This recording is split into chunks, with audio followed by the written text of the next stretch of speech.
Credit for you, Roadkill Nick. Ask Nick. Oh, Nick, is Nick listening to us? I'm here early. He can hear us, right? I'm sure he can. Yeah. What's he doing out here now? Usually, isn't like dusk and dawn perfect time to fucking run down turkeys this time of year, and the babies. I thought he said he was working today or something like that. Or no, I feel bad for the guy because like when we do these recordings, he's either in class or he's working. It's like he's the hardest working man at fishing. Let's be honest here. We're talking about Roadkill Nick. Talking about Roadkill Nick. That's Son right. of a bitch. Hey, before we start, you know what I forgot to do? I forgot to put on my noise dampeners. I'll be right back. Oh, put your noise dampeners on before I do the countdown. Because we're trying something new this week, folks. Let's just show the world. It's pretty good. I got notes. Oh, Nate Shagnon in the house. How we doing? Everything's good. You know, we're getting by. Sean needs his lucky podcasting slippers. So that's what we're waiting on here. He also has like nervous feet, taps his foot and you can hear it, rattles the whole desk and the microphone and drives me crazy. Oh, look at you guys. Everybody jumping in here. Yeah, we figured since we were doing this in prime time, we figured we would just open this up on both YouTube and Facebook. So this way, everybody's covered. You can watch us wherever we got to be, you know, and this way you get a little bit of a preview of what it's like to actually be a jighead. Cool. All right. So it's jighead, not a dickhead. That's true. You got most of us can handle that no problem, but you good? Yeah. All right, let's go ahead and do it. Let's see if I can figure out how to make this work. All right, I got to get away from the comments. Okay, good. And just remember, your mic is live. We're just going to let it happen. All right, we're rolling. 3.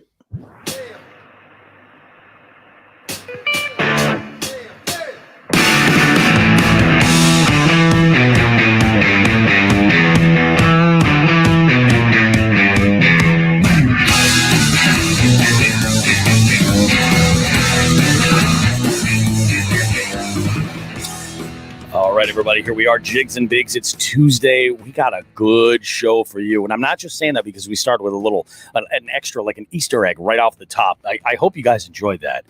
But this show is jam-packed with all kinds of value. What are we going to talk about here, folks? Well, it's springtime. It's springtime in New England. And all of the fishing freaks, we're getting it together. We're getting it all done. We're going to talk about Life Fest, guys. Really important stuff. A little bit of a rant, if you will, but some statistics that'll really kind of show you the importance of it all. We have some information about fishing related shit like dock work from Sean the Fisherman. And then we both had some fishing adventures to review over the last 7 days. Some fruitful, some not so fruitful, but a lot of fun was had. We'll cover the details in a bit. Our own jighead, our very own Loaded Potato, he broke some kind of a record. We'll talk about that, get into the details with that. For the first time in months, people, we have an actual Sean the Fisherman story from just this week. We've also got some tales of gear acquired and some happenings, some social gatherings that happened at Old Glory Outdoors earlier this week. And we've got a whole list of tournament stuff to go over, all kinds of stuff. We also have actually a species list for the May Jigs and Bigs tournament. That's coming up for you. And big shout out to Berkshire Brett. He contributed a portion of what we're going to cover. We're going to talk fish kills, guys. It's that time of year. We're going to talk about why and how you can learn more about it and all that good stuff right after this, guys. Don't go too far. We got more show coming up.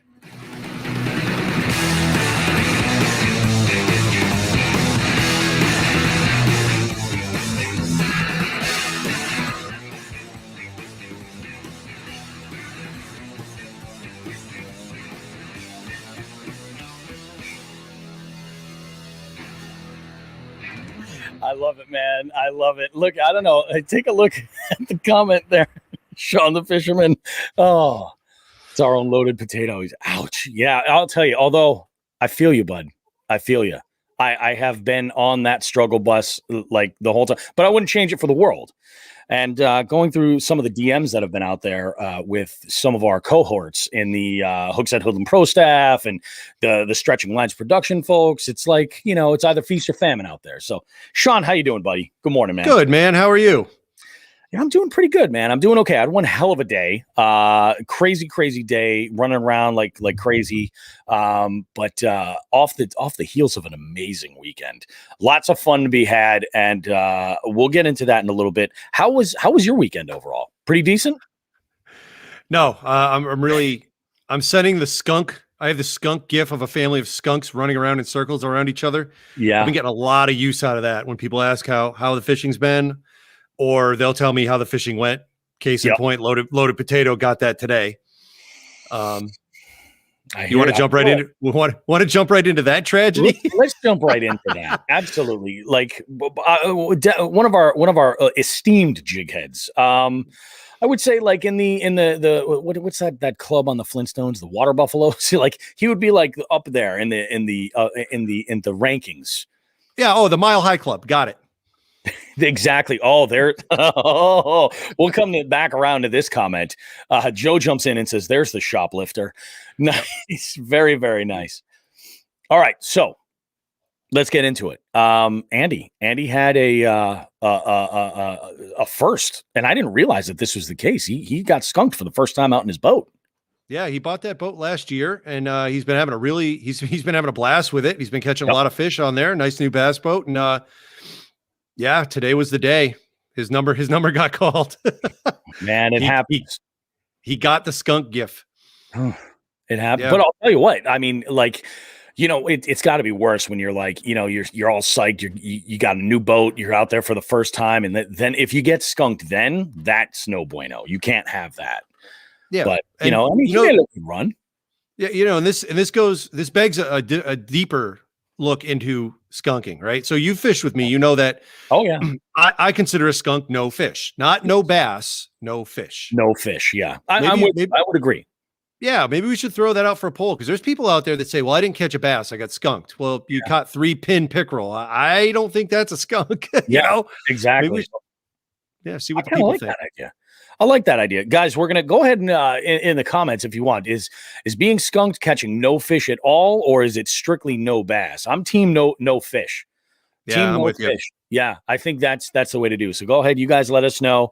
Engage. Do what you do. Sean, before we go any further, I want to throw a couple things out there regarding the Old Jigs and Bigs Instagram.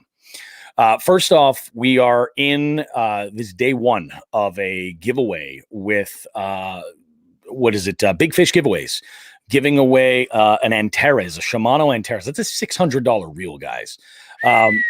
Yeah, it's a really, really, really great piece of equipment. You guys should jump over and check out the. I'll put it on our story. You can go to the original post, enter right there. All you got to do is like a bunch of accounts and then comment and add some folks.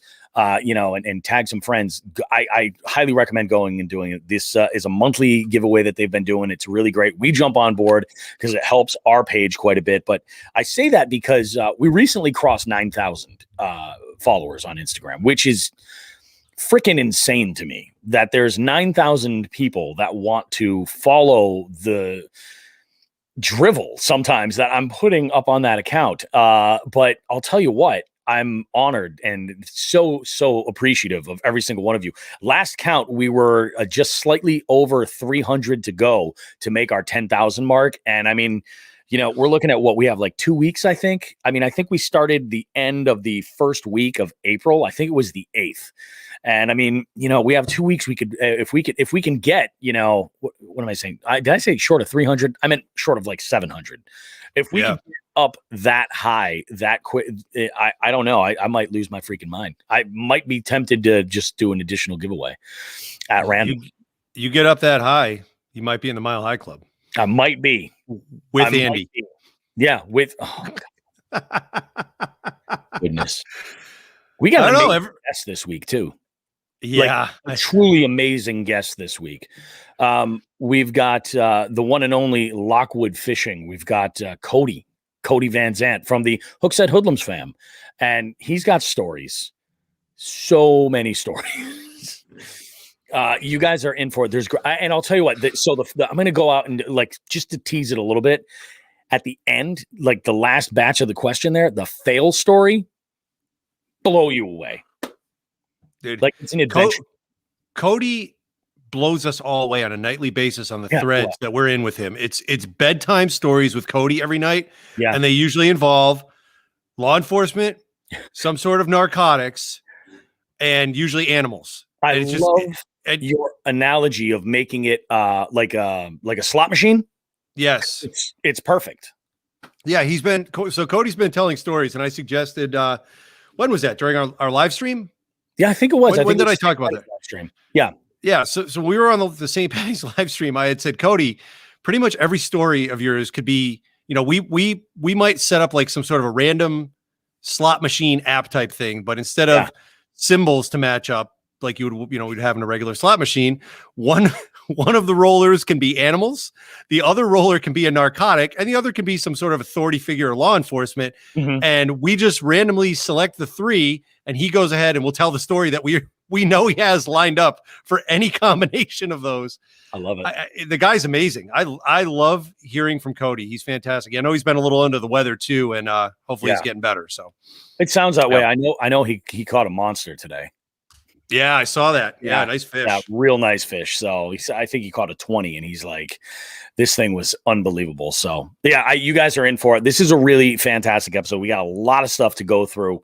Where do you want to start with this, Sean? Like, you have a spot you want to say? Do you want to dive right into Life Vests and get heavy? Do you want to do some housekeeping with the tournament stuff? I mean, where do you think you want to go? I don't know. Why don't we get the life stuff out of the way? Because I don't want to talk about it. This is so common sense and bullshit, and why do we have to be the bastions of safety and common sense on this, with this, especially with laws? Which I think, I mean, you use that term, the bastions of safety and common sense, when you consider the two of us, and if you've watched Fishing for Answers this last week, you understand exactly what I'm talking about. I should not be in charge of anybody. I shouldn't be a parent. I can't believe I'm in charge of their safety and goodwill. Look, the way I lived my life up till I was like 30, when I turned 40, I had a birthday party at my house, and it was very nice. I had all my friends and relatives over, and I said, gave a quick thank you speech. And I said, sorry, my apologies to anyone who bet the under. It was a really good bet up until about 10 years ago. That's awesome, dude. It's true. I mean, I feel like we're almost like a generation of morons to one extent or another. Yeah. I don't know. Yeah. So what we're talking about, guys, here is something that we have not skimped on at all. Like we've had conversations about water safety before, both, cold water conditions and just in general. But I mean, just as early as last week, we were talking about how in Massachusetts here, from basically like September to May, you have to wear a PFD while you're, in your watercraft. Like, you've got to wear your PFD. In between that, that window of time, it's just got to be on the boat. And that's up to you whether or not you want to do it. But generally speaking, all the tournament trails, they all require you that you have your PFD on for the entire duration of the tournament. It's regular common thing. But Sean, why don't you go through the tale that you saw this weekend? And then so yours was more serious than mine, but we're two separate bodies of water and saw similar things. Yeah, there was actually two things. I mean, the life preserver, I think I talked to, we'll get into my fishing adventure later, but while Nelson and cousin John and I were out fishing, there was a young lad out, looked like he was in his teens or early teens, and he was out fishing. He was in his kayak and he had a life preserver on. Fantastic. But the water was 40 something degrees and he was wearing shorts. So I'm like, I go, dude, look, I said, be super careful, man. You go in, you're in some deep shit. On the way home from that little adventure, we were driving down Interstate 91, and let me think about that. That was that day, right? Yeah, I think it was. Yeah. We were driving down 91, and when you go down Interstate 91, there's the Connecticut River Oxbow that you cross over in East Hampton. And we looked in the Oxbow itself before it connected to the Connecticut River, and there were 3 kayakers, all of them shorts and hoodies, no life preservers, no nothing. So as usual, I think I turned to John and said, my usual line from Jaws, ha ha ha, they're all going to die. But then we got serious, and I think I said, like, how is this not common sense? Yeah. So we got home and we were unloading the boats, and I got a call from Andy. It was about 20, 25 minutes later, whatever. And Andy was driving on Route 5, which is actually where the boat ramp is for that Connecticut River Oxbow. And he said the game warden was there and handing out paperwork to people. We cannot confirm if those were the people, the boaters without the life preservers, getting tagged, but I hope it was for a lesson. Yeah. I mean, I don't wish any ill will on people. I mean, we're talking about this safety stuff as a service to all the people that listen to us, that go fishing. I don't want to hear about anybody I know dying or getting hypothermia or anything like that. I mean, I don't want to, I hate to harp on this, but like, I mean, we heard Ken Wood's story. Yeah. Right. We heard what happened to him in Kentucky Lake. It's true. His life preservers saved his life. Why? It's an extra, what, $50 if you splurge? Like, what the fuck? Come on, put on a life preserver. It's the law. And like, why is this an issue? Required. That's the thing. It is required. So, like, that's the thing. You know, I saw where I was fishing a small pond. I was out with the family. The kids wanted to walk up and down Main Street, or a little urban fishing, and was a whole lot of fun. Fruitful on the knowledge end of things, not so much on the catching of fish. We'll get there. But I saw two people in kayaks, like just both wearing hoodies, or, you know, wreck kayaks. I don't think they were fishing at all. But they're, you know, paddling around, doing their thing, and they're, you know, wearing hoodies, no PFD in sight. Oh, that actually, I take that back. There was one that was wearing a PFD. And the first thing I thought of was like, oh, holy shit. I'm like, you know, I wouldn't be out there, you know, without a PFD right now. You wouldn't catch me out there right now because I don't have a dry suit. You know what I mean? That's just me. But there was one other instance. Oh, on Instagram, I saw a bunch of people. We got a follower that we have that just got a brand new Old Town and went out like with a PFD, but like, you know, in a hoodie and a pair of shorts. And I'm just like, it's so cold. Like it might be 60 in the sun. But, you know, when you get into the water, that's that cold. That's insane. That is absolutely insane. If it's 60 in this coming up that I did an interview with, that is going to tell a story that I actually called. I called out during the interview, and I was like, I'm only laughing because Sean the Fisherman is going to retch in like disbelief at this, but unbelievable. Yeah, I mean, I don't get it. Like, even if you're with somebody, hypothermia is what, 20 to 30 minutes, and you're fucked. Like, basically, why is this an issue? Just wear a life preserver and wear clothing that you're not going to die in. I mean, it's not that much. It's not that much money. No. It's not. No, it really isn't. So let's get into the numbers and stuff. All that. Yeah. I got a one of the pages that I follow on Facebook is the Army Corps of Engineers, because there's a number of bodies of water that are run by the Corps of Engineers that we either have to work with for tournaments, or if you want to you know, go fishing at this place, you better know who's running it, because they may or may not have the gates open certain days. Yep. So the Corps engineers can be a little fickle with that. So the Corps engineers put out this nice little graphic today, right? Total fatalities, and this is swimming and boating, from 98 to 2000 to 2020, from 1998 to 2020, 3,600 people. That's a lot of people. So that comes out to be what? That's 22 years. So 22, 35, do some quick math. It's like a couple hundred a year, or just under that. 100 and a half a year. Sound right? Yes. Yeah. It sounds about right. You're my calculator, roast beef. What are you doing? I'm looking at this graphic. Yeah.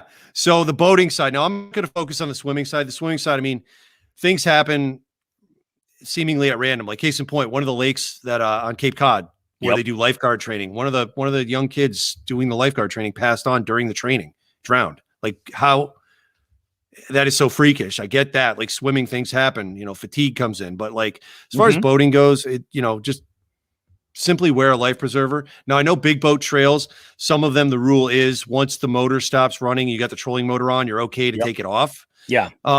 That's your call. I'm not going to, you know, that's a rule, but as long as it's in the season where you don't have to do it, go for it, whatever. But this was the thing that struck me. So out of all the people that passed on during that time, 89% not wearing a life vest. Yeah. So what's 89% of 3,600? A lot, right? Yeah. 3,300, somewhere in that neighborhood. I'm doing the math off the top of my head. It's over. So that's 30. Yeah. Yeah, over 3,000 people could have possibly been saved through wearing life vests. Yep. So, but who knows how many of those were swimming? You know what I mean? We got a good comment that came in here on our YouTube right here from 413 Sporting. A group of guys went into the Housatonic a couple years back in April and went in. One of them died, unfortunately, and he follows up by saying that it was a canoe that they were in. It's just like you gotta be careful, you know.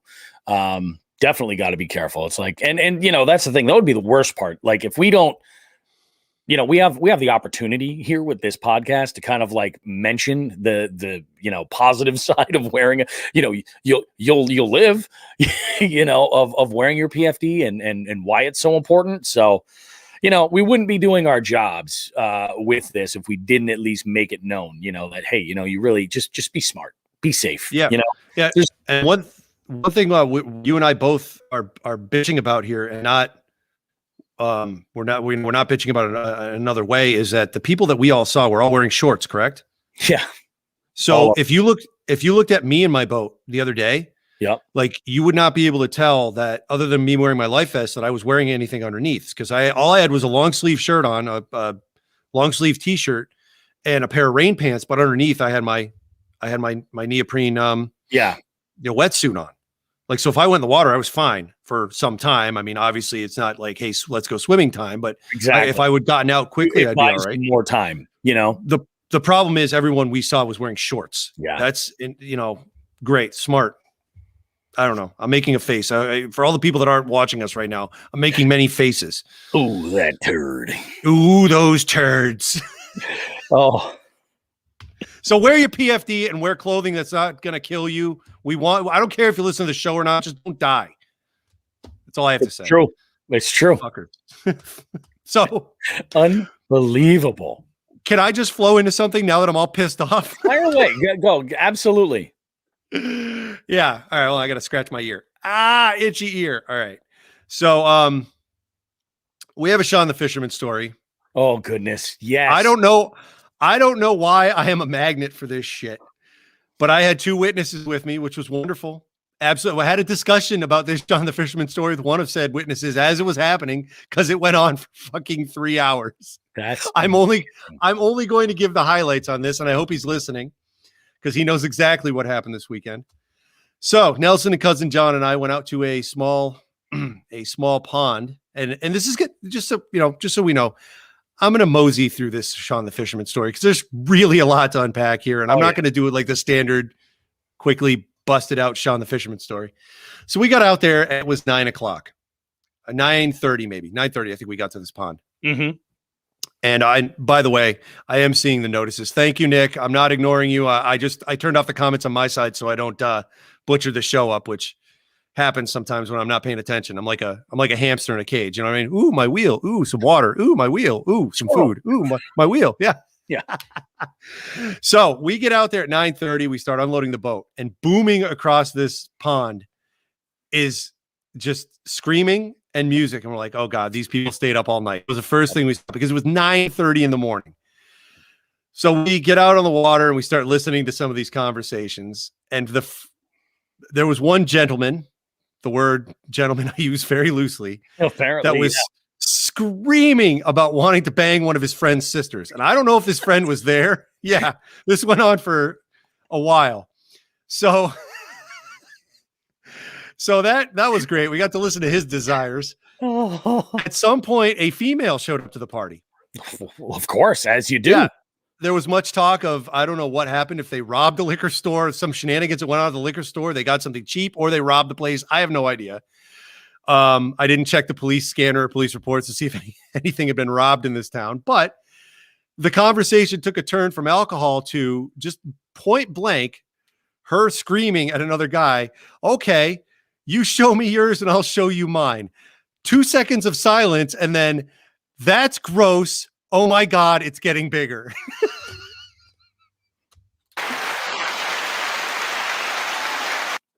That's when I paddled over to Nelson to verify that I did in fact hear that, and we laughed. The rest of the 3 hours was spent listening to what perhaps was the most horrific playlist I have ever heard. Yeah. There was a couple gems mixed in. I can't fault them all. You know, I haven't heard for whatever reason. I haven't heard. It's a who's superstitious? Stevie Wonder, right? Stevie Wonder. Yep. Stevie Wonder, Superstitious. Haven't heard that song in years. Fantastic. Too bad they cut it off 3/4 of the way through, so someone could put on Limp Bizkit, Give Me Something to Break. There were some Backstreet Boys mixed in. This was such a shit show. I do not know what chemicals and alcohol were flowing through these people's veins, but it all stopped around 1 o'clock, and they obviously succumbed to the drugs, and that was the end of it. Yeah. Dude, it was crazy. And then I'm sure Nelson and John, who were sitting there with me, could tell you other snippets of conversation. The problem was the further I went away from that house, the happier I was, because it's all you could hear was shitty music for hours. That's no fun. That's no fun. And that's so I don't Limp Bizkit to freaking Stevie Wonder. It was to Backstreet Boys to it was just awful. It was awful. It was so bad. Like, I don't know why I'm a magnet for intoxicated people when I'm on the water. John Connon asked if Steel Panther was in there. They were not. At least those guys can play. I mean, they can play. They got their gimmick. They're goofballs. Yep. They do their thing. So, that happened. That happened. Somebody showed her theirs. It was gross and growing, and that's what I learned. That is wonderful. I think we should start talking about our weekend, but I think we should start with Old Glory, because all great stories, at least in our circles, start with, hey, I was over at Old Glory, and that's just how it starts, you know? It's a tale of two weekends, really. Sean had a delivery job to do, and I had as well as a pickup, and I was there for a pickup as well. And I met up with some homies and did some fishing, and it was pretty good, to say the least. So I'm going to go ahead and jump into the reason why I was there. I was there to put together two other combos. I've been really into the ARC Brandon Cobb series rods. Those are the cool. They're like a dark, almost like an evergreen like color rod with cork handles, but they're painted and they have this camo pattern on them. Everybody's, that sees them, it catches their eye right away. And I was looking at the lineup, and so what I've got here is a medium bait caster, 7.3 medium. I've got a 7-foot medium heavy, and that one's called the Kitchen Sink. And then I've got I bought another finesse combo. Now that finesse combo is called the Fairy Wand, and it's a medium light. And I'll tell you, I've been using that the past few days, and I love this thing. I love it for a drop shot. I was throwing trout lures with it. I had, while I was out, actually, I had, while I couldn't get any of the stalkers to actually bite, I had some follows on a 6 Sense Provoke 106X. That was amazing. Like, I absolutely loving it. Had a great time. Fished with Delirious. Got skunked with Delirious. Had a phone call with Rachel. You might remember Rachel. She's like looking to be our most listened to episode. Rachel Walka. Had a phone call with her. Caught up. She was getting skunked in Jersey as we were, kind of all having this one conversation. Not a fish to be caught, but I couldn't believe it when I was seeing these rainbows with following this jerkbait on Sunday. Blew my mind. But the action of these things is absolutely out of this world. I mean, it's like throwing an e-brake on the car on the highway. When you twitch that rod tip and it just finds its spot, it just stops on a dime. It is wonderful. And I'm sure that's going to change with the temperature of the water, but unreal.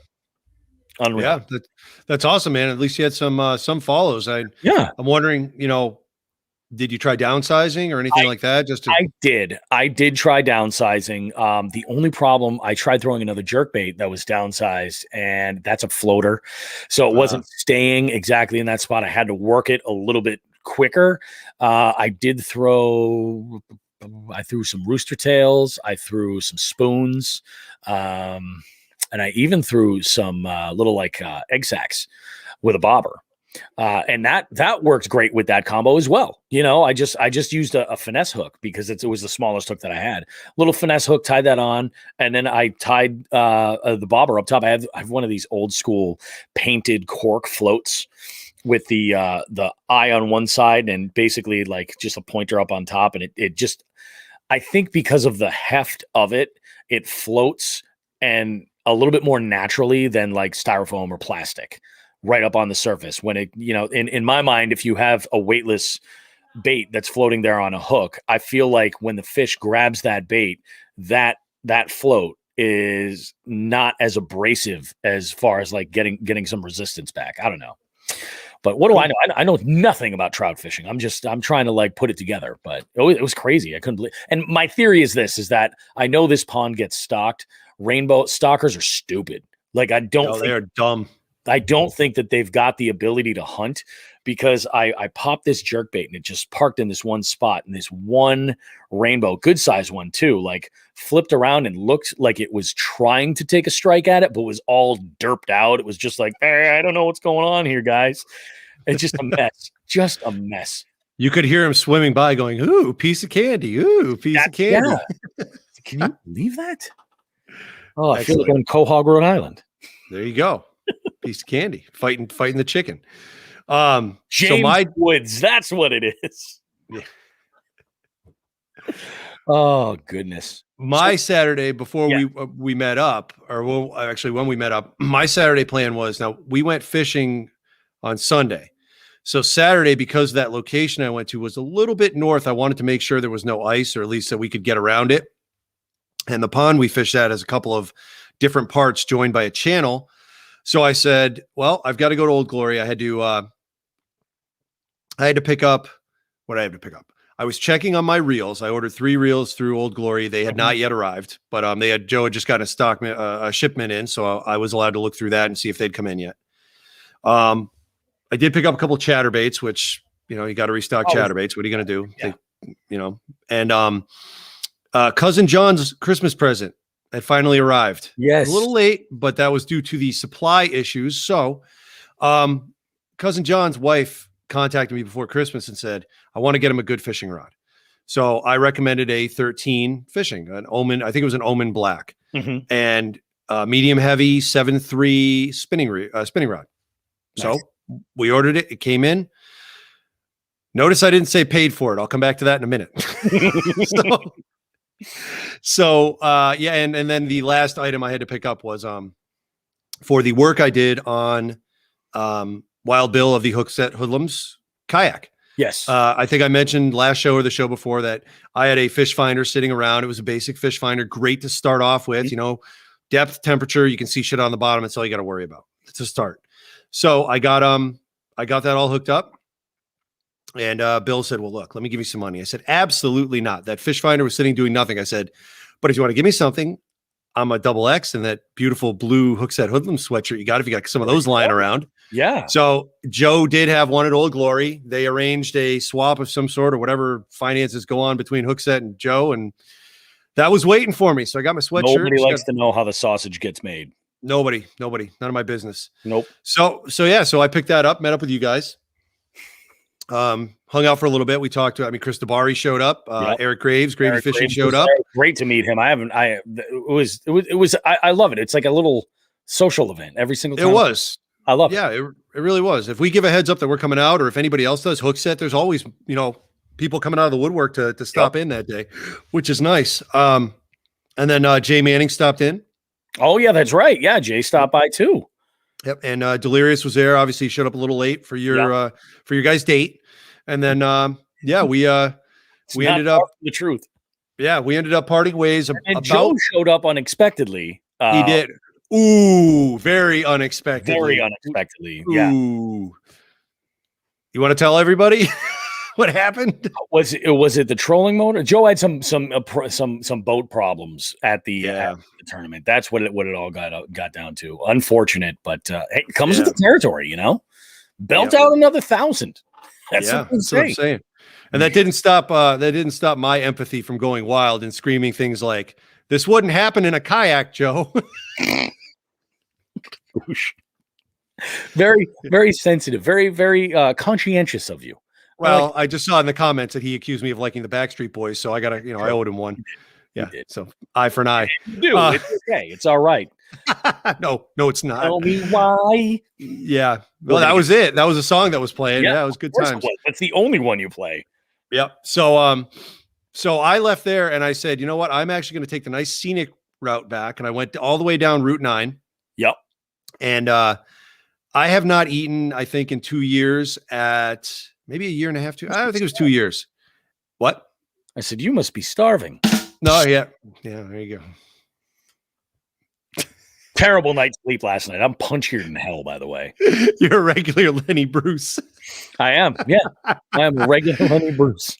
So I took Route 9 all the way back to Interstate 91. So that was a nice hour-long ride, and I just vegged out. And in Hadley, there is a little bitty tucked away barbecue place called Wildwood Barbecue. And I got what appeared to be a 1-gallon bucket of pulled chicken and pork, some barbecue sauce for it, and some Cajun rice. And I didn't eat it. I resisted. And I drove to that pond to make sure there was no ice and it was fishable, which it was. And I ate my lunch there, staring out at the birds.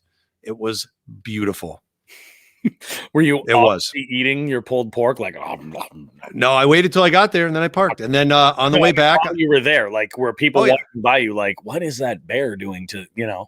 It was pretty desolate. Nobody was out there. I saw some people coming in afterwards, but I was already on my way out, and that the pulled pork and chicken was gone.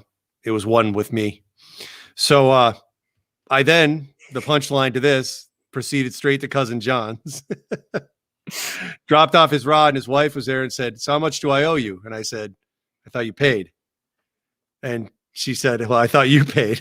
Then I called Joe and said, I appear to have shoplifted a rod from your stock, from your inventory. And I need an invoice, which, by the way, I know he's listening. Joe, I still need that invoice. I'd like to PayPal you as soon as possible. I don't like stealing things. That's not our Jigs and Bigs Old Glory relationship. Like some kind of a record, though, like, you know, I acquired such and such merchandise from this place and then proceeded to mill about and chat with other customers for 2 hours while holding said device and then going and putting it in my car. It's amazing. I was so proud of my act that I had to show everyone, look at me, I'm stealing fishing rods. Joe jumps in, he says, "Send it to East Brookfield PD." Well, that's where I'm going to get sent. I don't know about the payment. That's true. Yeah. Oh, wow. But thanks, Joe, for picking that stuff up. Appreciate it. Bill, thanks for leaving the sweatshirt there for me. Awesome. And Wildwood Barbecue, thank you for being you. It was great. I do love me some barbecue, man. Where there's this one place in Sturbridge, this one barbecue spot that I love. It's I forget the name of it. Every single person watching this right now is probably yelling at their computer, and it is the one you think I'm talking about. Brian's Place starts with a B, I think. I'm such a moron, but it is. Is it right? Is it right on 20? It's BT's Smokehouse. Yeah, it is. Is that the one that has the smoker? Like, I mean, the smoker is like literally 3 feet from the road. Pretty much. Is that the one? Yeah, I know. It's on a curve, and I think there's a convenience store on the back side of it. Yep, there is a package store right on the other side of it, and the line is insane. And they recommend that you make yourself comfortable and go over to the package store and grab yourself a single serve item or two and make your stay enjoyable. That's yeah, it is. BT's is fantastic. I mean, unbelievable. I don't think I've ever had Wildwood before. I've driven by there. I don't even know how many times, but one of these days. Well, there's a lake that we tend to night fish at that's been kind of punished over the years. So maybe I know Nelson or John and I it was John. We were talking about it yesterday. We went out with one of his cousins from the other side of the family, and we stopped. We said, let's do some night fishing. We stopped there for dinner. So, yeah, so we can do that. That's a very easy setup. You know, take our time, leave the houses at 4 or 5, mosey on up, grab some food, and then the things will start cooling down, and we'll get out there and stay out in the night. You know. Yep. You said you wanted a night fish. I'll set you up, dude. Nice. Yeah, we'll take care of you. We'll stay out from where Sasquatch is and all that. But by the way, speaking of which, Delirious and I did some talking, and he's itching to get up in some of those sketchy woods. Of course he is. There would be nobody else who would be that fired up about getting into the sketchy woods. Yeah, well, it may not be just the 2 or 3 of us, because I might have somebody with a firearm with us, because I don't carry. So I think it's a good idea. Yeah, I don't. Yeah. That's a smart thing right there. Yeah, so we'll take care of that. That place that's that's a sketchy place where I know where I want to take him. And I'm starting to not like going there because of the shenanigans that happened, especially last year with that shit in the spring. That's still creeping me out. Yeah. I don't know what animal is out there whimpering in the woods, but every hair on my body stood up. Well, we heard a couple of things one night while we were out there later in the summer. And it sucked too, because I was on a good spot. I had caught a couple of good ones, and I'm like, yeah, this isn't going to be a good thing. It's time to back away from the bank here. Yeah, it's creepy shit out there. It is. I don't know what's going on. Oh, what do we got next, dude? So check this out. So in the theme here of all the fishing we did, so you saw some trout that were a little active, probably stockers. Yep. When Nelson and John and I were out, we saw some bluegills moving into the warmer sections of the pond that were a little wind sheltered, and they were kind of piling up around timber. Just, this time of year, it seems like for like a week or two, all the fish in a body of water forget that their, predator prey relationships exist. And, they just sit in the warm water and warm up. It just seems, I always see them. So the bluegills were active, just moving into the warm water. Now this body of water had pike in it, so I don't know why we didn't hook into a pike. Maybe they're busy doing their thing on the bottom there with eggs and whatnot and milt. Could be. But yeah, the bluegills were warming up, and I said to John on the way home, I said, I bet you when we get back to my house, because I live in the northwest corner of the lake, I bet you we're going to see the bluegills all stacked up, hanging out, because I have a little bit of a small point that juts out and cuts the west wind down, so they can sit right next to my dock, and they're just getting a suntan. So of course, when I got home, I don't know, 30, 40 bluegills, couple of nibbler bass, just all hanging out, getting some sun. So that's where we're at in the valley. Mm-hmm. I know there's places that are catching fish, particularly Cape Cod is like on fire. They're full into pre-spawn and it's slowly moving towards Worcester. I think even up to the Worcester area. Chris Tabari was showing me pictures the other day. That was a decent day. Yeah. Yeah. And congratulations to Chris. Yes. He just got on bait casting reels, and he had a great day. Like, caught fish, like had like no real crazy horror stories or anything. Like, good job, man. And more importantly, he caught a nice pickerel. He did. On a Jigs and Bigs Dude Bud. Yes, he did. Jig. And what do I say? The Dude Bud catches fish. And it did. Does catch fish. Yeah, so good for you, Chris. No, that is awesome. It's funny you mention our jigs, because I had done something. I wanted to have a smaller profile, slightly smaller profile. This is when I was fishing with Delirious, and I turned one of our skirts.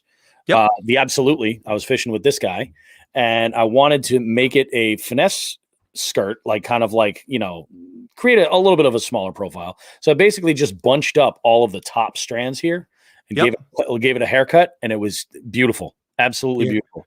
You gave it a bris. I gave it I did. You did. Yeah. You gave it a bris. Shalom. Gross. So, with the bluegills all over the place and the water's starting to warm up, I'm kind of on the clock because tournament season starts for me in 9 days. Yeah. So I'm wrapping up some of the work that, I've been plugging away at over the years. One of the things that, with my house being on the water, that I've really put a lot of work into is my docks. Yeah. So the first dock I had when I moved to the house got ripped completely up from the ice. It was posted in. So big, giant steel pipes going right into the muck with these, corkscrew anchors. Yep. And that thing got destroyed. So that was pulled out years ago, but I lucked out. A friend of a friend works part-time for a dock company, and a custom order went through, and their boss was looking to dump it. I said, I'll take it. So I got a 3-section floating dock, just the aluminum frames and the square plastic floats underneath for a very good price. And they sat, and I waited. I had to make a staircase down to my water, which I completed last year. And then, so that got done. The docks went in. Instead of keeping those squared off black plastic floats that are made for those docks. Yep. The problem with those is they can't stay all winter. The ice will crush them and they will sink at some point. So the blue 55-gallon polyethylene barrels you can buy anywhere for anything. A lot of people use them for rainwater coming off their roofs and stuff. Yeah, there's a million uses for those things. I got a really good price on them. Some guy was selling them cheap from the factory he worked at. Once, I guess, they get to a point they're no longer good. Well, I don't care what's inside them as long as it's not toxic chemicals. Yeah. It was the ones I got were man, it was some sort of what'd you say? Lube. Yeah. No, it was baby. It was some sort of vegetable product. So when you opened it up, it was literal toilet wine. It was awful. It just stunk. It was it was fermented. So I cleaned those out. Yeah, that's rough. Although I'll tell you what, you have a garden, don't you? I do. Amazing compost. Ooh, well, it's too late now. It's gone now, yeah, but yeah. So disgusting. So yeah, I cleaned those out and attached them to underneath the docks. And what I found was, I think one of those barrels can hold up like 400 pounds, and I have 4 under each dock thing. So that thing, my dock was so high off the water that it was actually not stable. Like it was trying to high up, and it was there was so much air in there. So what I did today was, this is slight brilliance, but I ran it by my resident dock expert, Brock Jenkins. Brock does dock work. And you remember when you and I went to a Chronic Trips function and we were sitting around with Brock, I said, I didn't realize you work docks. And I said, this is my plan, and tell me how it works, or tell me what you think. And he took a long puff of his cigarette and he went, I think that'll work. So what I did was I took a power drill with a 1.5 inch paddle on it. And I took the docks off of the boards off the top of the dock. Yep. And I drilled a 1.5 inch hole in the top of each barrel. And then I have this wonderful little pump that I think I got from my grandparents when my grandfather passed and they sold the house, and it was kind of like, before the house gets sold and before we get a junker in here, if anybody wants anything, grab it. And he had a submersible pump. So what I did today was I had my youngest helping me out. I dangled the submersible pump over the lake to get lake water into it. And I pumped it into a 22-gallon storage bin. Yeah. Right. I then turned it off, put the pump into the storage bin, which now has a measured or close to amount of water. Exactly. And I pumped that in 22 gallons into each one of those. I only got 4 done today because to seal that hole, I used duct seal, which AKA is monkey crap. Yeah. So I did a good job today. Brock approved. I sent him a message, a little video. I'm like, hey, Brock, look what I did. You just took that overall dock and you essentially just lowered that level of the water line by filling it a certain amount. Yes. And the stability on that, I got one section done of the 3 because I ran out of monkey crap. Yep. And I got one done out of 3. Just that, like, you can tell how stable that one section is because you go to the next one, you're bouncing all over the place. It is insane. So my theory worked out and I'm very happy. That's huge, man. Huge. That is huge. Huge. Nice. Yeah. So that was my day. It was beautiful out. We did that and just kind of boring, but water transfer, Potato lube barrels. Yes, that is also true. Your potato gun. Yeah. No. Roadkill Nick jumps in here and he says his first tournament is in 6 days. 6 days? What the hell is 6 days from now? What is that? Chronic Trips tournament? No. That's coming up. He's got a weekend tournament somehow. That's the 27th. Maybe. Yeah. Let us know how you do, Nick. Well, he's out. Where's he at? He's in Illinois, right? Yes. Illinois. Yeah. Illinois. Oh, hey, by the way, this is news and unrelated to fishing or anything, but okay.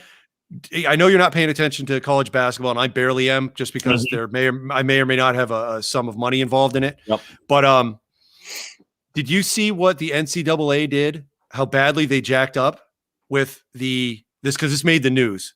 Was this over? When was it over the weekend? This was yesterday, I think. Yesterday or the day before. No, I didn't. So the Illinois University and there was a smaller Illinois team. I forget who it was. Shit. But Illinois either way, college or some shit. Yeah, Illinois Community College, whatever they were. And they, the smaller team, had a big first round upset, and they went to face Illinois. So what the NCAA did to pump this up, they put a picture of each player on one side of, on either side of the screen, and it said the Battle of Illinois, and they put a fucking silhouette of Indiana. Yeah. And Twitter tore them to shreds. Oh God, Yeah, I'll send you that link. It was pretty funny. I saw that before we started recording. I was laughing. that's Now I got to fit. Now I want to know who that school was. You talk for a little bit. Loyola, Chicago. No, it wasn't. No, it was something smaller than Loyola. It was I'll tell you. Why don't you It says they had Jesus on their side. they did, damn it. Dear They did. Why don't you tell everybody about fish kills while I'm looking up that school? All right, so Berkshire Brett, one of our resident jig heads, never ever fails to provide a lot of information. He sent a link over to me, or he sent a post from Instagram, and it was this image. I'm actually just going to hold my phone up to the screen right now, so you guys can see what it is. But it's basically, I'll describe it while I'm putting my phone up here. It is it's the bank, and you see a bunch of dead fish floating right at the bank, right over here. And there's a little caption here that kind of explains what's going on. It says, thick ice over the winter can lead to decreased oxygen levels in ponds, causing a fish kill. Now that the ice is melted, reported dead fish that you see. Now that ice is melted, report dead fish that you see. While most fish kills are caused by natural events, it's important for biologists to rule out other causes like pollution. Report fish kills to the environmental police. This is in Massachusetts at 800-632-8075. Learn more at their shortened link here. You can check out the mass.wildlife Instagram profile to see more about that. But I've seen, and I've heard of fish kills actually working in news, working in local news around here. Anytime there was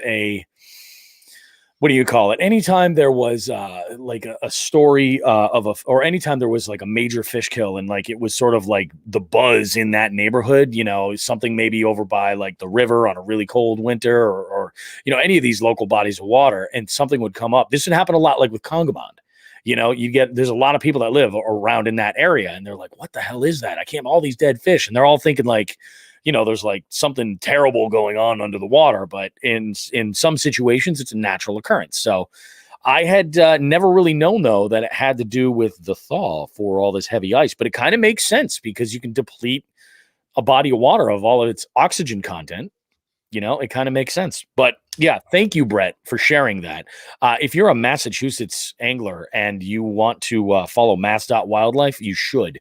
It's there's a wealth of good stuff, and actually tag them in your great fish catches too, all around Mass, because they will share your images and they're very like engaging with the fishing community. So check that out. Good stuff.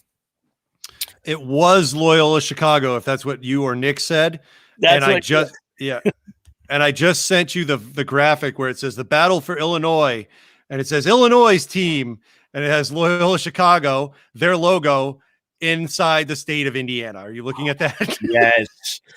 Oh, fail, NCAA, fail. Epic fail. Yeah. And nice we're talking about sports that align with higher learning. Yeah. It's good stuff, man. It's good stuff. Good times. Oh, so yeah, if you find a fish kill, Bobby, just pop that information out for you. Yeah, help out the department. And this is going to be gross, and I know Andy's going to laugh when I say this, but there's another thing you can actually report. The state of Massachusetts, they used to. I've actually, I think, reported on it a couple of times. This is you know where I'm going with this, Bobby. You think I do? You think I might. Yeah, I'm afraid I do. So all hot tub partying jokes aside, there are actually an invasive species of freshwater jellyfish in Massachusetts. They're about nickel. They're nickel size. They don't sting. They bloom like algae. So you might not have them for 2 years, and then all of a sudden your pond is covered in little bastards. But I came across them 10 or 15 years ago, said, what the hell are these things? And they are freshwater jellyfish. You can report those things on the Massachusetts Wildlife site. Poke around for it. I don't have the address.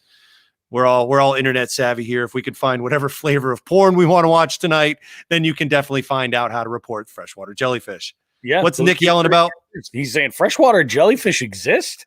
They do. They're little. They're nickel size. They don't sting you, but when they bloom, they bloom. There's a lot of them. I haven't seen them in a couple of years. So if you want to pee on somebody to make them, you don't need jellyfish for that. You just need permission. I didn't think you were going to talk about, the hot tub jokes and the jellyfish or anything like that. I thought you were going to go the pickerel route. Well, our good friend Andy, when I had first figured out these things and how to report them, he started making hot tub jokes. And I was completely unaware of those jokes. I'm like, what are you talking about? Then he explained to me a freshwater jellyfish in slang terms, and I vomited. It was good times. So go Google that, kids. Yeah, That's yeah, rough, man. that's that. So all I have left is some ranting and raving about tournaments. You? Shall we? No. Yeah, me? No, it's good reminders for people that are getting involved in all these shenanigans. I want everyone to succeed, Bobby. And I also, as a director for now, what is it? 3 trails, Jigs and Bigs, Chronic Trips, and MAKB. Yeah. I also want to limit the amount. Could you imagine that? Now you're directing 3 trails a year into this podcast. Unreal. We've stepped into an alternate. Do we have 9,200 followers on Instagram? I mean, we've stepped into an alternate reality here. There really is. Whatever. So I just want to avoid doing redundant work. I don't mind doing work. It's redundant work. Yep. Streamline. That's what we shoot for here. Brian is chiming in here, says Sean was waffle stomping jellyfish in the shower trailer.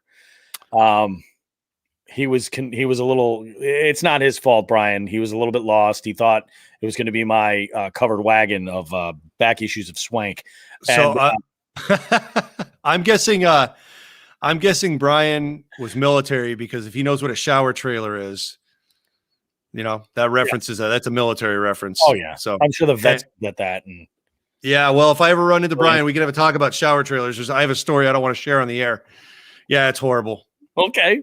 It ended up, I'm not even going to say how it ended up. It ended up poorly, and I was innocent in all things, and I got the worst of it. So, whatever. We'll talk off air. I love it, man. Yeah. So let's dive in to this your tournament info here, because there's stuff. There's quality stuff here. So right off the bat, I'm already seeing this, and I just want to reiterate to anyone who's listening, whether you're fishing, you know what? Fuck it. Whether you're fishing any of the tournaments that I'm a director for, or that Ken Wood is a director for, or that you're in another state. Yeah. Roadkill Nick, read all the rules of the tournament. Please, please, please. That number one, you don't want to get yourself disqualified accidentally by not reading something. Number two, you're going to save the director time on, we really strive as directors to put all the information out there for everyone. Yep. And that takes time to do. I hunt and peck when I type.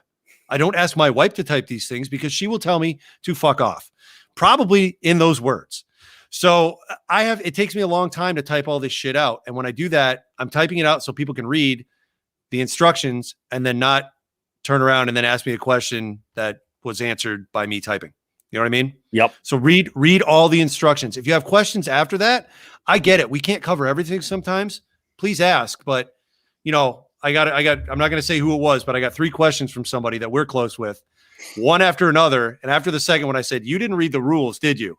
And he said, "Maybe." There's rules? Yeah. I said, "Why don't you read the rules? And if you have any questions after that, get back to me." Because it was just rapid fire. And I'm like, I don't have the time for this. So yeah. So Nick just jumped in. I'm gonna jump in because it's a very pertinent comment. Nick said his tournament director, before their tournaments, tells everyone the rules. Yep. Guess what? When I'm doing this tournament stuff, now that this is my first year on a trail, I'm going to take the time to emphasize some of the rules that, I don't know, seem to get bent more often. Is that, just a reminder, like, hey, all the other stuff everyone seems to be doing a good job with, we need a refresher on maybe 2 or 3 things. And I already know those from, the trails that I fished in the past couple of years. Like, hey, this rule's here. I've seen it flex a couple times, Yep.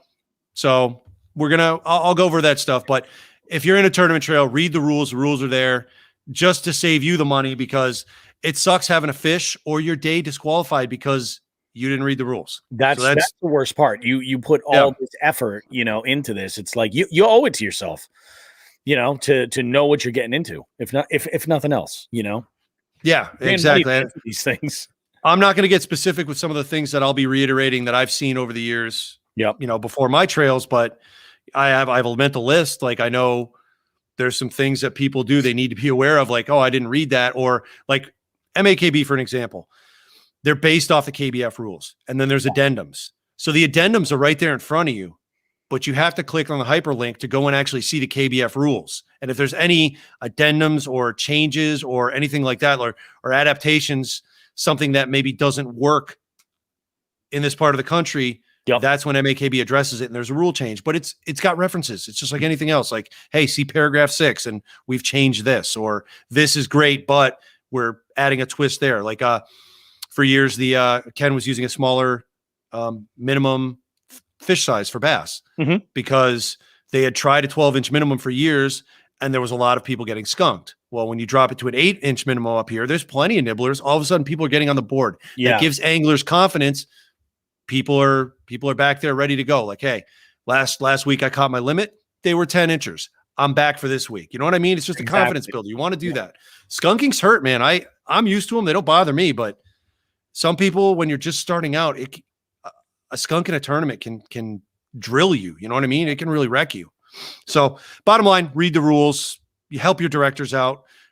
I don't know any directors who are getting paid. This is all volunteer work. So make it easier on us. All right. We're trying to make it as smooth and easy and as fair and level as we can. Just help us out. Read the rules. You got any questions? We're still here, but redundant stuff is a time waster.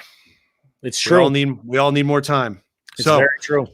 Next thing I want to touch on, and this is going to be brief and vague, but it's a little less vague than the way things have been in the past. So, Chronic Trips. I had a talk with Seth the other night. Two things on that. One, I'm going to go ahead and blow the doors off on this one. All right. Well, hold on. I got to answer this question. Yes. I just saw that pop up. I'm going to interrupt. I know I'm trying so hard not to interrupt myself. I put that up there on purpose. What? Please bring that question up. I'm going to read it. Or you read it. You read it to me and I will answer that. So Brian chimes in and he says, what would a limit of true Trents be called? We could call that a number of things. We could. Could we call that a ministry of Trents? That works because 9-inch nails are wrapped up in ministry. Yeah. A ministry could we call that a covenant of Trents? But a ministry. I mean, is there a band called Covenant? Oh, yes, there is. Oh, there is. Oh, I'm not aware of Covenant. But it's, I mean, the lines between ministry and 9-inch nails run much closer. Yeah. I mean, what else? How? That's a great question. Now I'm completely off track. This is why I didn't want to see comments, but I'm good with this. This is a good one. This is quality. Yeah. The limit of true Trents, you figure all 9 inchers. Oh, hang on. A hurt. Wow. A hurt. Well, you know what? Why wouldn't we call it a 45? A 45. 5 9-inch fish. 5 9-inch. Oh my God. A 45. I hit a full 45 today. You hit 45 fish? No, 5 9-inchers. Yep, 5 9-inchers. 5 true Trents. And a 45 would be a single, which Trent Reznor was incredibly, incredibly fond of. You remember all those numerous remix singles that came out over the 90s? Yep. 45 works. I think we got it. Does that work for you? That might do it. Yeah, I got myself a 45. I like that. It's kind of like a bingo ball. Yeah, it's good. Yeah, that's good. We're there. Answered that question. And then Roadkill Nick goes, yeah, I got a 45 in my yak. Yeah. I love it. I love it. My God. All right. So back to what I was saying. So I talked with Seth. There's two announcements we have for Chronic Trips. Number one, so the prizes, we've actually shifted gears on the prizes, and it looks like if you're getting into the Chronic Trips tournament, kind of take the prizes with a grain of salt right now. I'm going to get those clear as they come in. It looks like we're going to be doing gear. Okay. Yeah. But that's a TBD right now. So just hold off. Please come into the Chronic Trips. I can tell you this, Stretching Lines jumped on as a sponsor. So you're going to see some Stretching Lines gear. And after that, it's going to be, I think, a shopping trip to Old Glory. So we'll see how that goes. Okay. Oh, after all the new construction, that's what we should do. Definitely us. I mean, whatever day I go, it's going to be Creep style.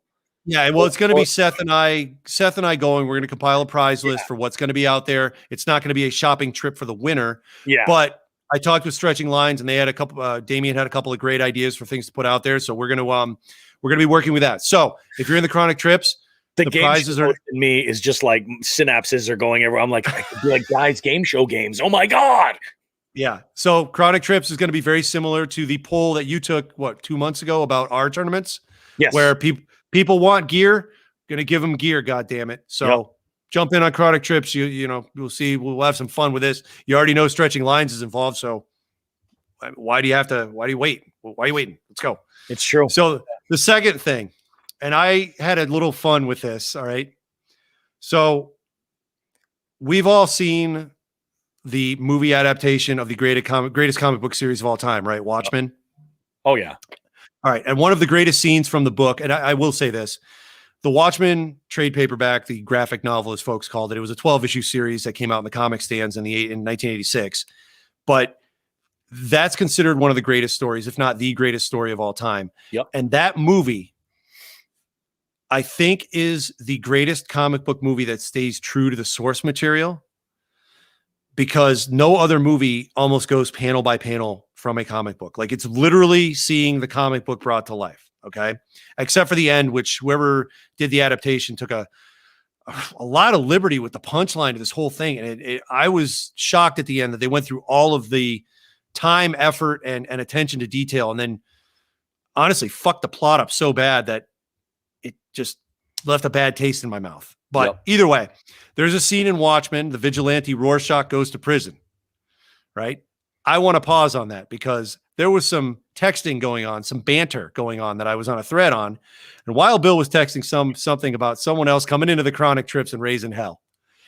And that was the day after Seth let me know that he didn't want 2 divisions anymore. He only wants 1. So there's no more sponsors / Nationnauts. Me and Mark and Brock and anybody else that were in that division. Yep. We're in it all together.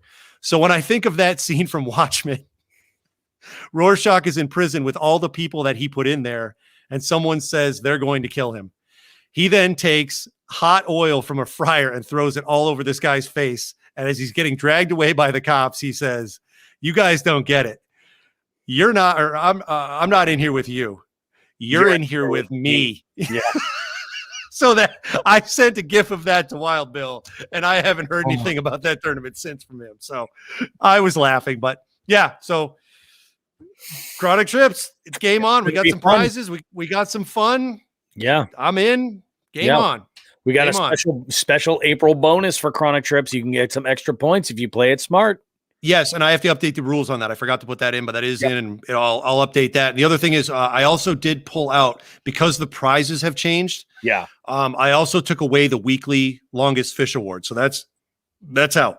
Yeah. So it's going to be the tournament winner, which is most points. Depending on how things go at Old Glory and the way the sponsors chip in, we may have a first, second, third. That's a TBD. But you're going to have longest freshwater fish, longest saltwater fish. We're going to have anybody who breaks a record will get a prize, and anybody who beats Mark in brown trout. There you go. So there you go. If you're a trout fisherman, get out there and take a swing at Mark. To definitely go for it. Yep. So that's that for Chronic Trips. And then the last thing I have is a really quick note. So open for registration. We have the MAKB monthly. We have the MAKB spring brawl, which is the no limits tournament. And the Chronic Trips is open. Indeed, it is. And there's one thing. Yeah. Oh, no, I know. Do you want to talk about it? Do you have the list up? I don't have the list in front of me, so I want you to break down, but I want to kind of give a little bit of backstory to how we kind of ended up at this. So what we're talking about now, as far as tournaments go, is Jigs and Bigs is doing a month-long tournament in May. We asked the folks on Instagram because that's where we have the biggest numbers of traffic. We put a handful of polls up there, and we got some answers that we're going to do freshwater only. We're going to go all month long. We're going to do, instead of being a cash tournament, we're going to do prize packs, and we'll basically be doing those for different places based on, it's going to dictate how many people we have enter. And that's really the big thing. So that's why we're getting involved with this even before we're in April talking about this, because we want everybody to be fired up and ready. And Chronic Trips tournaments and the Jigs and Bigs tournaments are an ideal situation because, first off, they use the same app. They, if you're using the measuring board for chronic trips, either the hog trough or the catch board, you're going to need that to use ours. So it's double duty. You can play and play and play. It's going to be a whole lot of fun. Now we started talking species because we're going nationwide and we're going freshwater only. So we're taking the salt element out of this.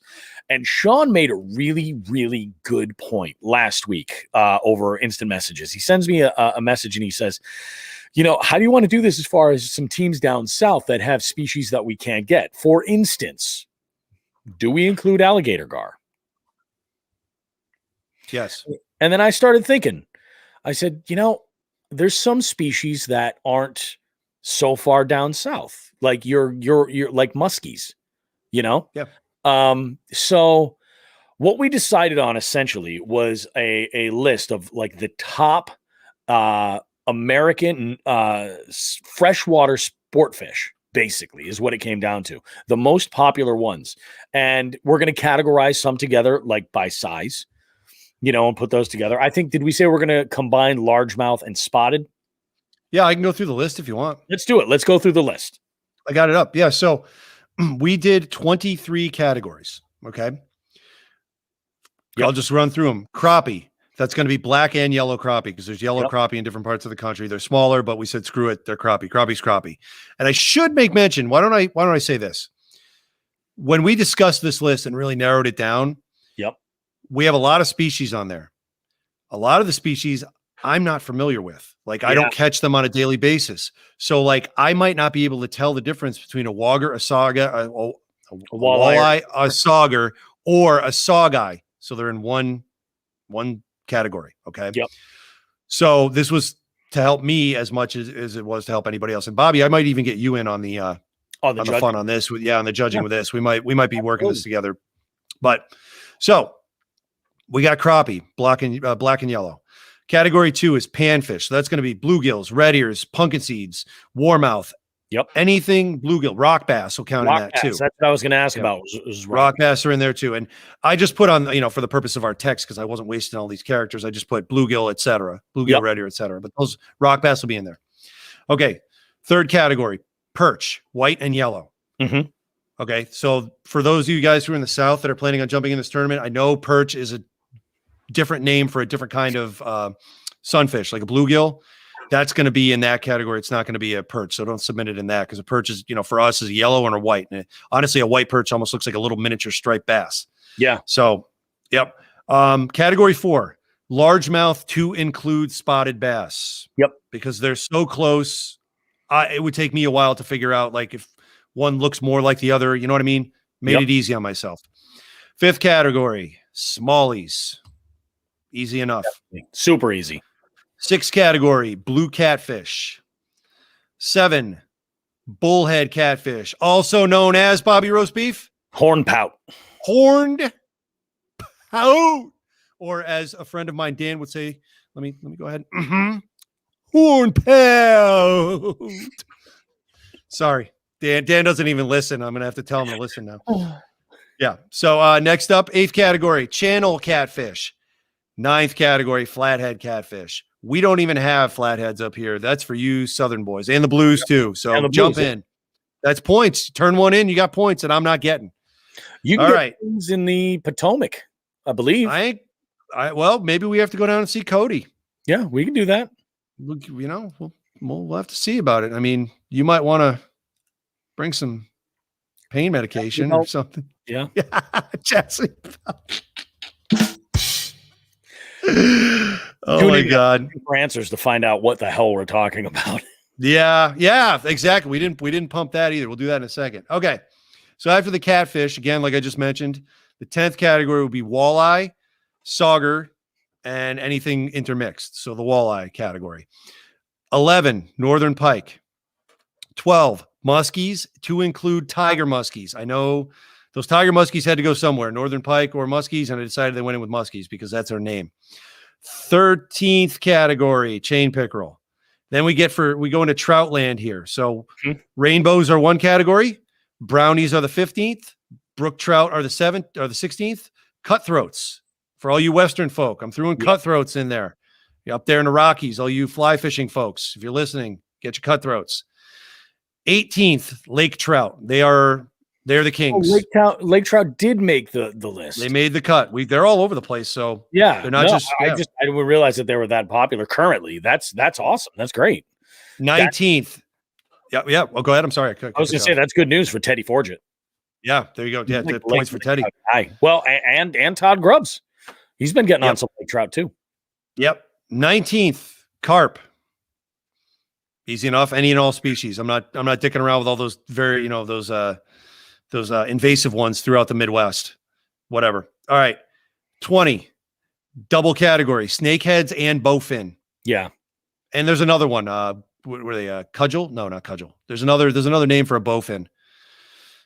It's a different species, but no, I'll figure it out. I forgot to put it on there. Again, this was just our text messaging, not the actual list. I'll put that together.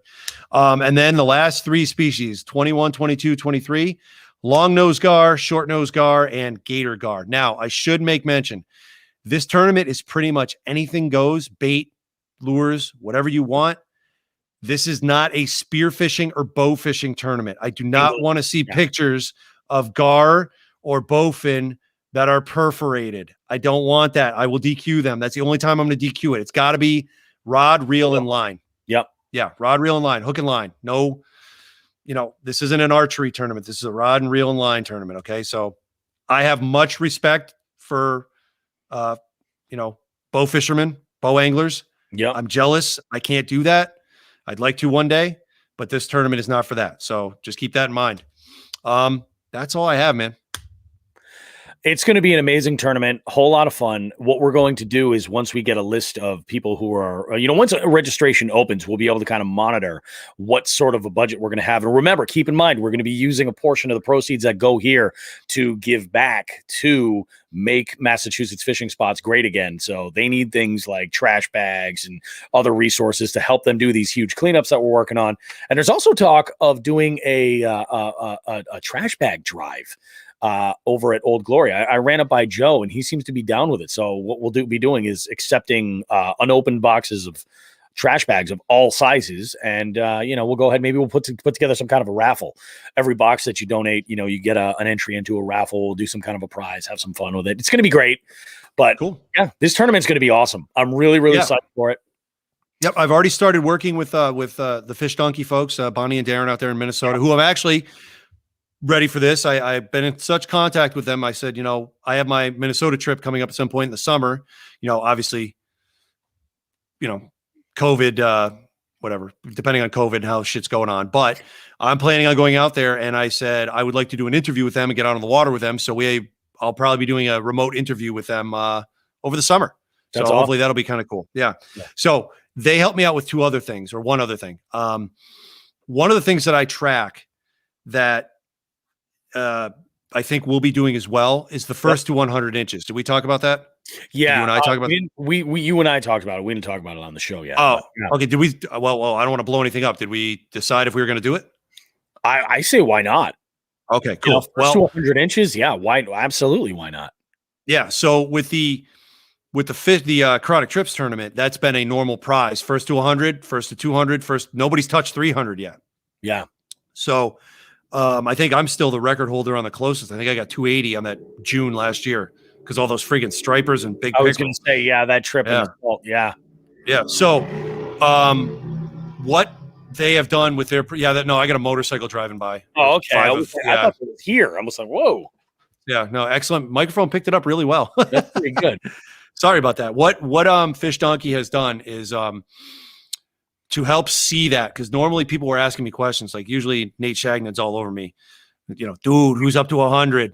Anybody get 2 yet? I think I got 190, whatever, and they've now figured out a way to total inches, and there's going to be a separate a category for that. So everyone's going to be able to see a category labeled, oh God, what was it called? It's something unusual. Mixed bag. You cannot enter fish into mixed bag. Your mixed bag is your complete total. So we will be able to see now who the first person to 100 is. So it's in the Chronic Trips this month, and we'll be able to apply that to the tournament in May, which is awesome. That's going to be great. First to 100. Oh, what am I thinking? I'm part of that May tournament, And I decided, remember we talked about this? Yeah, That we were yeah. gonna go ahead and Right. This were gonna different. we were gonna go ahead and throw the gauntlet down here and copy Mark. I'm gonna give Mark the credit for his beat Mark in brown trout. All right. Hey, there's Mark. Mark, we're talking about you right now. Mark, we're copying your hard work on the Chronic Trips tournament for the Jigs and Bigs tournament in May. Mark is obviously going to be the man to beat brown trout in April. Mm-hmm. I'm going to be the man to beat in largemouth bass in May.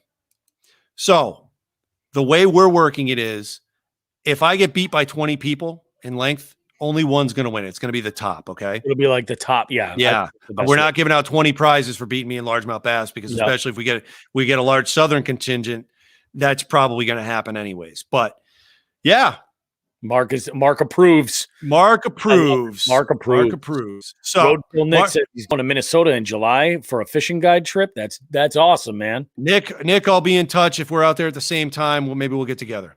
Oh, crazy. You guys can run wildlife off the roads all night long. Mark's going to laugh when I say this, but I mean, when it comes to the beat the champ category in these fish donkey tournaments, I mean, I'm his star pupil. Yeah. So that's it. That's all I got, man. That is a lot of news, a lot of fun stuff, a lot of tournaments happening. Just remember all the shit we talked about. Read the fucking rules. All right. You guys are awesome. Sean the Fisherman loves you. This is good. This is good. I mean, you want to talk? We have this show is chock full of amazing stuff.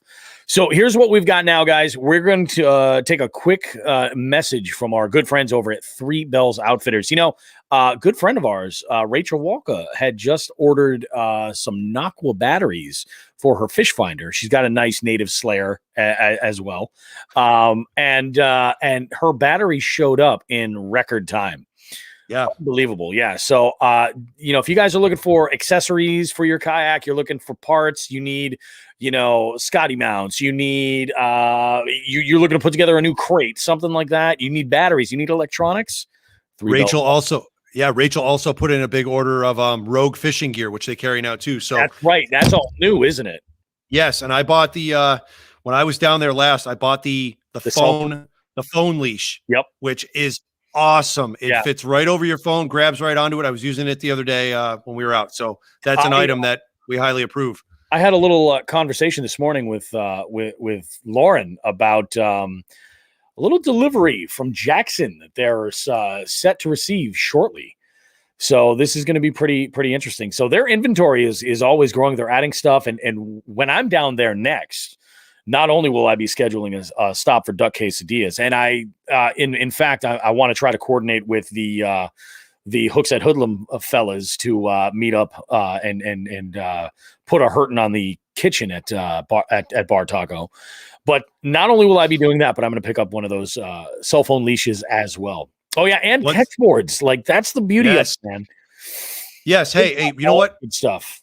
Let's start talking about this. While we're on the topic of tournaments and catch boards and Three Bells holding catch boards, listen, we talked about it once. I'm serious. You and I are going to be holding people accountable to have either a catch board or a hog trough. If you get those hog troughs, you got to darken in the lines. We're expecting a lot of people in this tournament and a lot of entries, especially with 23 categories. I'm expecting about 200 people to be competing in this tournament. Yeah. It's going to be a lot of fun. Yeah, so I'm going to be looking at a lot of fish, and if you don't have one of those two boards, I got to DQ you. Like I'm telling you right now, I don't want to. It's not personal. It's just no. This is not just. Yeah, you got to help me out here. Like I understand. So I actually got a question the other day about what if you catch a fish that's longer than your board. All right, which would happen to me for the chronic trips with the pike, right? The northern pike. Yep. Thankfully, I had what do I have on my rule? I have a 48-inch ruler on my kayak paddle. I was able to lay it down in sync with, I heard some in sync the other day too, in sync with with my catch board. Yeah. And the pike was hanging off the catch board, but secure because they're concave. Yep. And I laid it right next to him and got my 39.5 inches. That's acceptable. I understand a fish that doesn't fit on a 36-inch measuring board can be caught and probably will, especially if we're dealing with gar, pike, muskie, and what other big things? Lake trout. We can get some big lake trout. So I would recommend everybody carry one of these on you, and you can get them pretty much at any store. You know those little fabric measuring tapes? They're usually about a yard plus long. I mean, they're pretty good size. They're used. Tailors will use them to take measurements for alterations for clothing and things like that.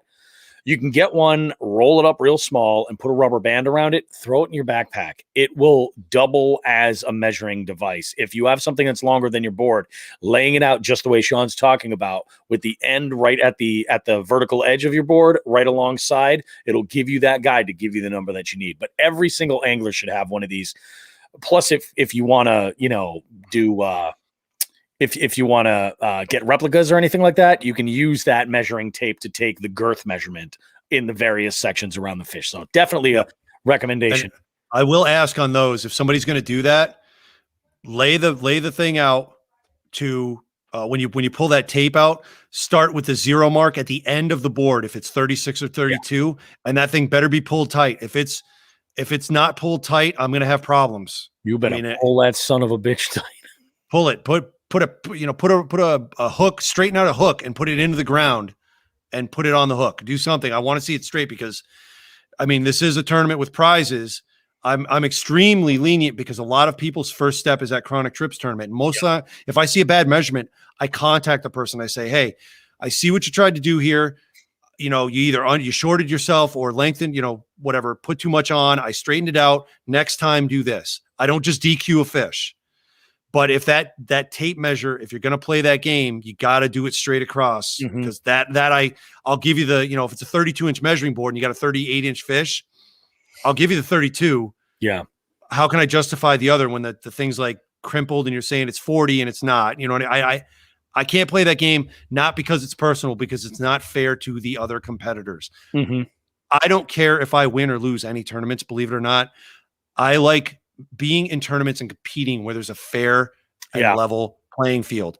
That way you can say I lost, and I can say it all the time. I do say it all the time. I lost, but my concern now is my game and upping it, not, hey, that was some bullshit that just happened, which I've shenanigans. Yes. I don't want to worry about shenanigans. I want to worry about improving myself as a fisherman. Yep. So that's it. It's not ever personal. I just want it fair to everyone.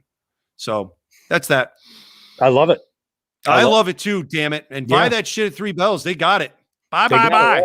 They got it all. All those accessories you need for a successful tournament run or even just a successful weekend out on the water. Like, they've got you covered. Unbelievable. So we got a good one, guys. We're gonna take a short break. We're gonna hear from our good friends over at Three Bells Outfitters. And then when we come back, we have the one and only Lockwood Fishing himself. Is this the point of the show where we recommend everybody after the Three Bells ad, hit pause, go out to your porch, blow the bass whistle, maybe have a nice stiff drink ready. Yeah. And fucking brace yourselves. Because if you guys have not heard Cody through any of our, what is that? Bottle of Dewar's? Yes. Yes. Grab yourself 2-3 bottles of Dewar's. And just brace yourself. If there's a seatbelt, literally buckle yourself in. You might want to just go out, sit and listen in your car. Just buckle yourself in because Cody's awesome. We love him. He is not from this planet. It is great. So enjoy. Yeah. He is a rare gift. So enjoy this interview, guys. It's really good. Like I said, his epic fail story is, it's amazing. It's one of the most entertaining things that we've all ever had on this show. With that said, it is the tip of an iceberg of content that he has to share with us. And we're lucky enough to go ahead and do that.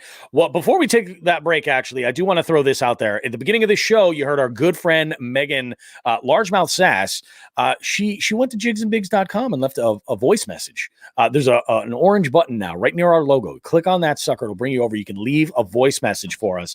And we'd love to take that and have some fun with it like we did in the spot right before you heard the open of the show with Megan Long. And I'm talking to everybody, all the jig heads that's everybody watching on Facebook and YouTube right now.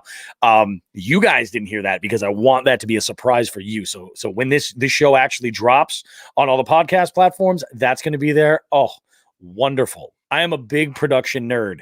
Sean knows what I'm talking about. I feel like this might be the pinnacle right here of creative fun times. Once a week or so, you or I call the other Yeah. And we are that stupid meme of the otter holding its baby saying, I made this. And then we just play something. And we're both laughing because we're idiots. If it's not a catch, or something, or like maybe discovering like a new rigging, that's usually more of me like, oh my God, look how I rigged this or something like that. You know what I mean? Something ridiculous. Yeah. I made this. Oh, all right, guys. We'll be right back after this short message from our good friends at Three Bells Outfitters. We'll see you guys. Dude, all right, cool.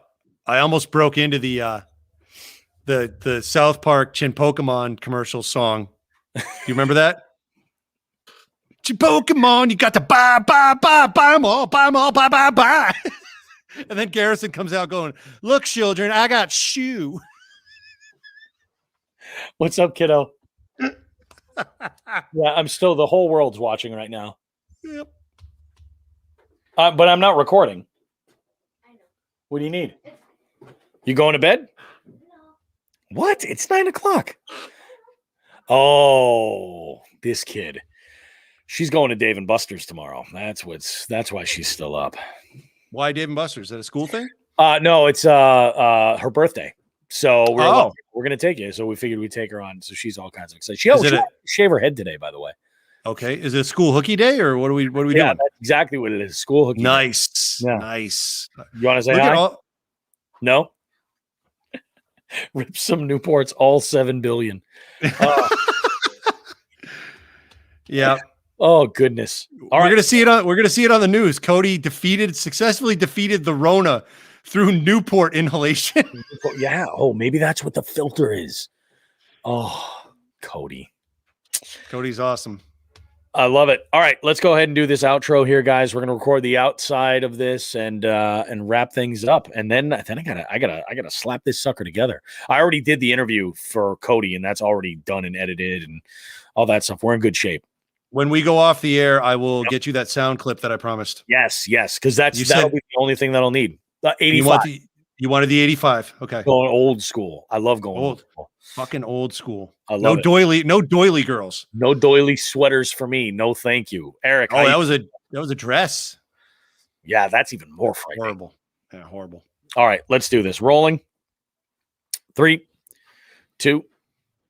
I think we can successfully say that this show has delivered on every single count we hoped that it would. This is one of those shows that is so jam-packed with good stuff, whether it's talking about tomfoolery on the water that could get you killed and a little public service announcement that goes with that. Maybe it was our discussion about our trip at our favorite sporting retailer outlet, Old Glory Outdoors, and some of the gems that we found. Maybe it was the tales of our own excursions on the water. As fruitless as they may have been, we know that we're in good company and that you guys are all feeling the pain of fishing in New England as well. But I think there is all kinds of good stuff for everybody in this program. Sean, how do you feel about this? I think that once people get a hold of the interview and digest it properly, maybe give it till Thursday. And I think you should put a poll up, a simple yes, no poll on Instagram. And the question is, what the hell just happened? Yeah, exactly. Oh boy. Oh, so 413 Sporting asks, you guys were talking about stealing stuff yesterday. Does Bobby realize he still has a security tag on that hat he's wearing? This is not the security tag, 413 Sporting. This is an angler bullseye. So this is so that when I log my catches, I can just do it with one button. Click that. I've put this hat on every single outing that I've had fishing so far. I would love to catch a fish so that I could log a fish using it. I don't know if that's maybe the part of the issue, but yeah, that's exactly what it is. And I'm afraid to take it off and leave it anywhere else because I don't want to misplace it. So that's why I just leave it on the hat all the time. And then, it is what it is. But it does kind of look like a security tag. Like if I walk through a set of doors I'm not supposed to, it's just going to blow blue ink everywhere, Yeah.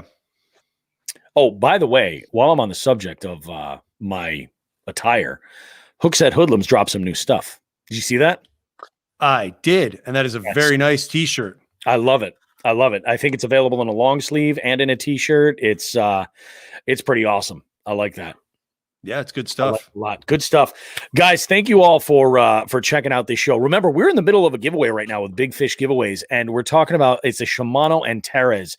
It's a $600 reel that's up for grabs.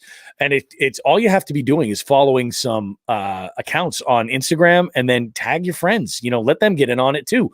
And they put they put a call out there they pull a random comment, and then that's the winner. And they love to give away the high end reels. They really, really do. I threw my a few entries in on this because I'm like, that's a beauty. It's an absolute beauty. But go and check it out and enter. We're in the process of it right now, and we're struggling right now. We're pushing. I really didn't think it was possible that we could hit 10K in a year. That was sort of like always just like this sort of idea that I had for followers on Instagram, 10K in a year. And the reason why 10K is so important is because it allows us to share some links, and on our stories that would come in really helpful, but it's only accounts that have 10,000 or more followers that are allowed to do that. So we're working on trying to get there, but we're actually within, kind of closing in on it really. I think I'm going to actually take a look right now and get an accurate number. 9,305 is what we're at right now. Didn't you put us at 9,100 when you sent me that text earlier? Yeah, that's what it was when I sent you that text earlier. That's what I'm saying, man. I mean, I know a lot of this is definitely coming from the giveaway, but we hadn't had a giveaway that's had this kind of impact since the first one we did in like August or September. So that's pretty amazing, man. I'm really, really excited. We've got great stuff though coming up in future episodes for you. So if you love this show, definitely please recommend it to your friends. Jump on iTunes or on Apple Podcasts and leave us a review over there. Rate us on Spotify, on Google, whatever your platform is. Leave us a rating because it definitely goes to help us out.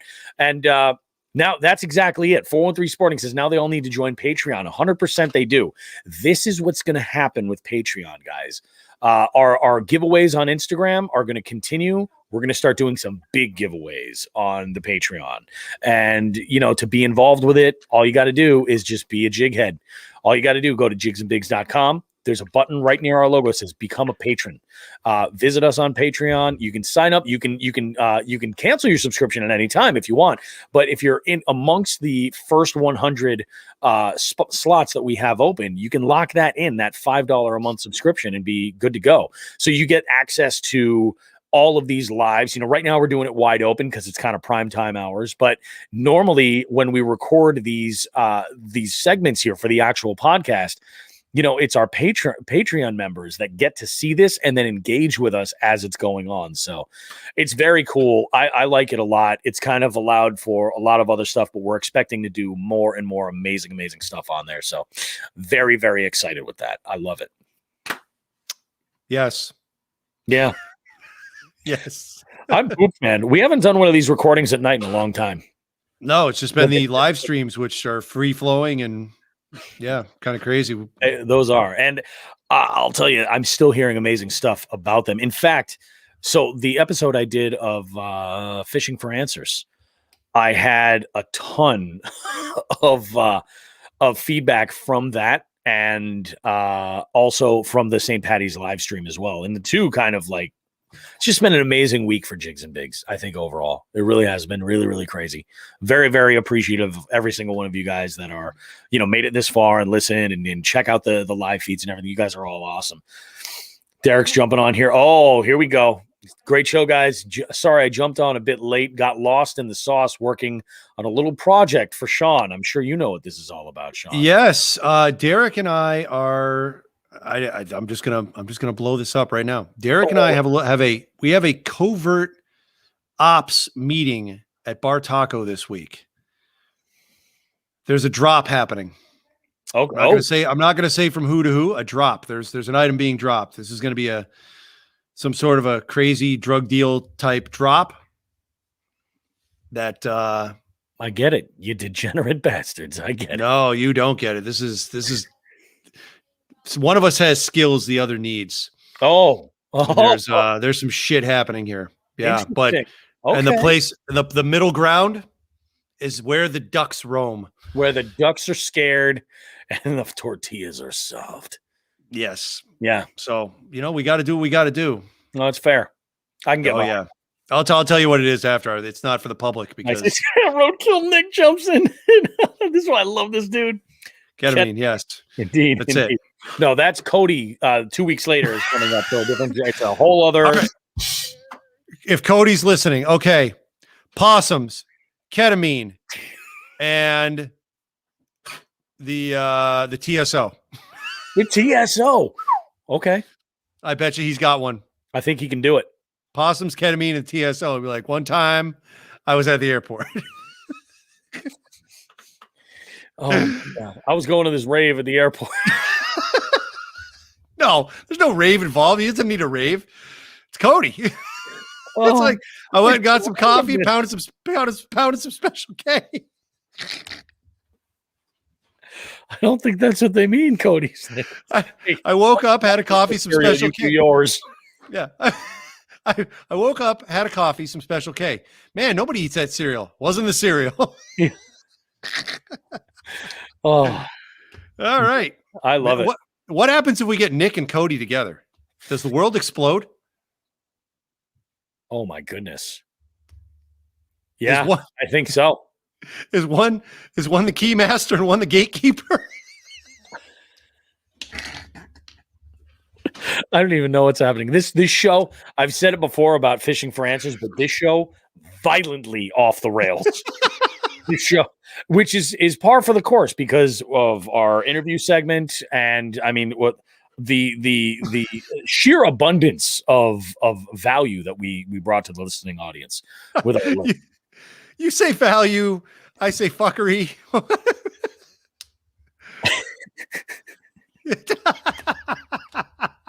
I love you guys. You're hilarious. This is the best. All righty, guys. Have yourselves a good one. Get out there and get on some fish. This is a great time to kind of get your head right for April, Chronic Trips, and sort of like, the countdown is on. Like tournament season's here, and get ready for May because May is going to be huge. I'm expecting a lot. In fact, as I'm editing the show, I'm going to start putting together some graphics so that we can start doing a big promotional push for this tournament that's happening in May, and it's going to be fantastic, and hope to do some great stuff for make Massachusetts fishing spots great again. And if actually before we wrap up, if you guys listen to that interview we did with Brian and Brett from Make Massachusetts Fishing Spots Great Again, go ahead and get in touch and let us know if they had any kind of like influence or anything like that on you maybe starting up something similar in your area to kind of like improve your waterways and improve the environment where people want to recreate. That would be, amazing. So let us know. Are we at least inspiring you, if not just entertaining you? I hopefully both, but I like to think we can inspire some. Who knows? Who knows? All right, cool. Have a great one, everybody. Take good care of yourselves. We'll see you in 7 days. Go out there and catch some dang fish. Read the damn rules. Tight lines. Stop.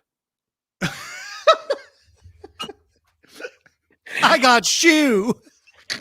I got shoe. Oh my God. That was fantastic. Yes, sir. We still on? Are people still looking at us? Fucking No. Yep, we are. I'm going to end this, guys. Thank you very much. Not too bad. You know what? After doing that St. Patty's, like this, an hour and 43 minutes seems like a walk through the park.